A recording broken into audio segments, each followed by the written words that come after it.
I'm Hannah. I'm a mineral physicist, now 6th-year PhD candidate that works with Steve Jacobson. This past summer, I've been preparing for a huge experiment that's happening this summer that's compressing MgFeO. Geologists call it ferropericlase after Earth core conditions. We are doing that because through seismic tomography, we know of these so-called ultra-low velocity zones. And these zones are hundreds of kilometers in size, and P and S waves travel through there about up to 30% slower than the bulk mantle, which that means, oh, maybe they could be a melt, but they're also up to 10% denser, we found out. So we don't really know why that's happening, and it could be related, and it could be influential in my understanding mantle dynamics and such. So it's really important to understand. One theory is that there's more iron in these zones, so that's why we're studying the physical properties of MgFeO with varied amounts of iron. Now we're going to do this by performing shock ramp experiments. The exciting thing about this is that during the ramp portion, we will be able to get direct sound speed measurements along isentropic paths similar to the geotherm. So really we'll have like a very good comparison of, you see the geotherm here, this is around where the fundamental boundary is, where the ultra low velocity zones, what these sound velocities are like. So all of this is going to be done on this arena size machine called the Z machine, which due to a discharge of capacitors, it creates a huge high voltage pulse that they're able actually to control instead of shocking up to temperatures that aren't relevant to the geotherm. We'll be able to get the ramp, and so we can measure the sound speeds like the isotope.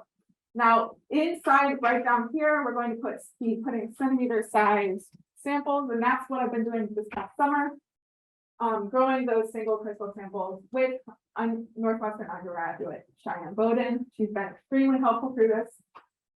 First, we mix MgO and hematite, put it in a gas mixing furnace in reducing conditions.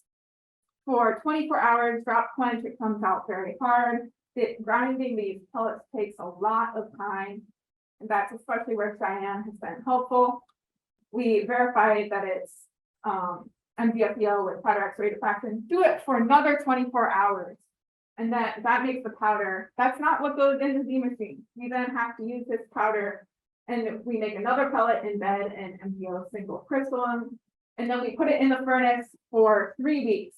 Of a very long time. You can see this is MgO, this is ferropericlase. This will be ultimately what goes in the Z machine. This summer, I also had the chance to present both synthesis work, and I'm also performing theoretical calculations to predict how my material will behave during shock ramp. And I was able to go to Disneyland as part of it. Thanks.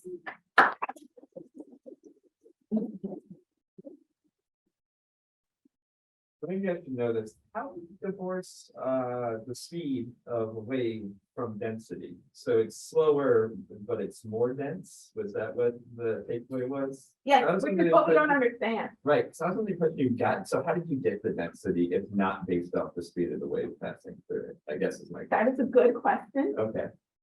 That I can get back to on. Exactly. Numerous different papers that. Cool. Laura. Yeah, why ferropericlase instead of other minerals? Because it hasn't been studied. We've studied MgO a lot, and putting iron into it, along with the calculations are very difficult to do, but putting those two parts together is why we're doing it. It's kind of novel. Why do you have to make the crystal, then powder it, and make it? Like, couldn't you do XRD on the whole crystal? Is that only just powder? So the reason why we're you can go back. The reason why we're making the powder is because we're reducing the iron first and put it in here, and then we're making the ferropericlase at different amounts of iron. So we're able to make it, I want it to be 25% iron. So we can make the powder 25% powder. If we just put iron around it, it's less control and it takes forever to diffuse. So there would be a lot more iron on the edge of the